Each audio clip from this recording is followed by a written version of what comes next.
Welcome to Baldins Tech Finder, and this is our review of the Vivo X300. We'll start with the build quality, and it's nice and strong. It has a nice feel of the ceramic at the back. It has an IP68/69 dust and water resistance, so it's quite watertight, quite dust tight. I think it has a nice look to it with its big camera bump over here, and we'll get to that later to discuss it more. It has a LTPO AMOLED display. I think it's very clear and very crisp, and it's generally the level of a flagship you'll get in 2026. The next point I'd like to talk about is the battery life. It has pretty good battery life. There are others phones with better battery life at this price point. It has a 6000 mAh battery. I'd say you can get in a single day about 10 hours of screen on time with mixed use. And generally I'd go to bed with about 20% left or so, with like a 6 to 8 hour day, and then need to charge it sometime in the morning. It has 90 watt fast charging, and it charges up pretty quickly with a charger included in the box. And the performance is great. It has the Dimensity 9500, so it handles pretty much anything with ease. It has an ultrasonic fingerprint sensor, as you can see, which I love phones with ultrasonic fingerprint sensors. They work perfectly.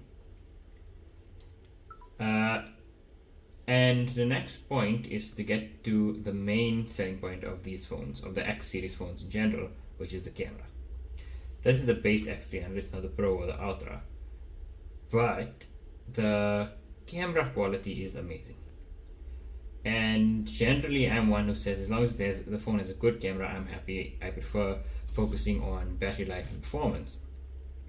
But when you use a phone like this and it has this good quality camera, you can see why people then focus on camera focused phones. So it has a 200 megapixel main wide angle camera, a 50 megapixel telephoto, and a 50 megapixel ultra wide, as well as a 50 megapixel selfie camera. And the main cameras at the back, any one of those take amazing quality pictures. It has the Zeiss branding that helps with the color configuration, and I generally like the Zeiss mode in the camera, but that's subjective. But yeah, I've just had a lot of fun taking pictures, taking videos with this camera just because of how good the quality is. So this is the first time I've used an X series phone myself, and I can see why they're so popular in terms of camera phones. I'm no camera enthusiast, I'm not one who can judge cameras that greatly, but it's just very easy with this phone to take very good pictures in pretty much any situation. And that's the main selling point of this phone, and I think it really excels at that. In terms of compatibility and using it in South Africa, I've had no issues with network. I get 5G wherever there's 5G available. I get good quality network anywhere I go pretty much. Your Google services and your Play Store, your Maps, your YouTube, whatever, all that works perfectly fine. You do need to enable it in the settings when you first get the phone.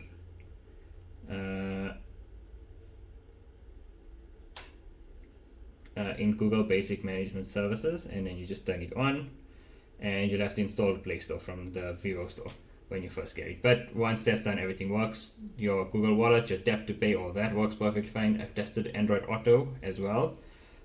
This is the Chinese version, and Android Auto works perfectly with no issues. Only with a lot of Chinese phones, or when you test the Chinese software, you have to configure notifications. So if you want it to not be delayed, obviously. So you'll hold down, go to App Info, Battery Usage, and Background Power Control. Make sure it's on Allow Background Power Usage for the app that you want notifications to come on time. It's defaulted to not allow it, and in permissions. View all permissions, auto start needs to be enabled as well. After that, then you shouldn't have any issue with notifications. Yeah, that's about it. Everything just works pretty much out of the box. You will get the odd thing that stays, like in your Discover page, the Chinese Discover stuff is still there, but it doesn't really bother me. And yeah, the speakers are decent. Not the loudest I've heard before, but they are decent. All the pressure that we're seeing is being under recently, and players are coming out and saying that it makes you look weak as a manager if you don't say anything. Yeah, but like I said, it has a good processor, it's fast, it has a good battery, not the best in class, but it has a good battery. And for this price point, I don't think you can find a better camera. The camera is just amazing and it's its selling point.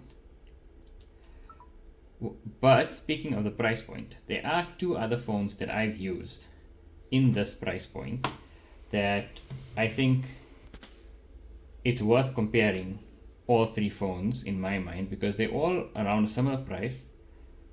I think they all give great value for money, but they all cater to slightly different needs.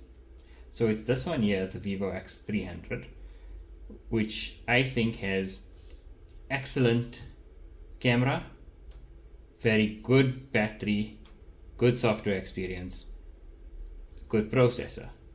But then you can compare it with the OnePlus 15, which has excellent processing, excellent battery, just a good camera, which doesn't compare to this camera. But you're getting the better battery life and the better processor, although this is a very good processor as well. And the third one on that list is the Oppo Find X9, the base model, which also comes in around the same price. And in that one, you're getting better battery life than the Vivo X300, with a better camera than the OnePlus. The same chip that's in the Vivo. But, like I said, the OnePlus would be the winner in terms of battery and processor. The Vivo is the winner in the camera department. And the Oppo is kind of in the middle where it does everything well. And it's a tough decision between those three, I'd say, for someone looking to buy a phone in that price range. But I think it's just depends on what you're looking for. If it was me, I think battery life is the most important thing, because these phones are already so good. But if you're looking for a really good camera, then you'd look at the X300. And if you think you want better battery life, but the OnePlus's camera isn't good enough for you, but you don't necessarily need the Vivo's camera, then you'd maybe go with the Oppo, the Find X9, because it kind of balances everything out. And yeah, that's my final review and thoughts on the X300, and it's available at baldins.co.za/df.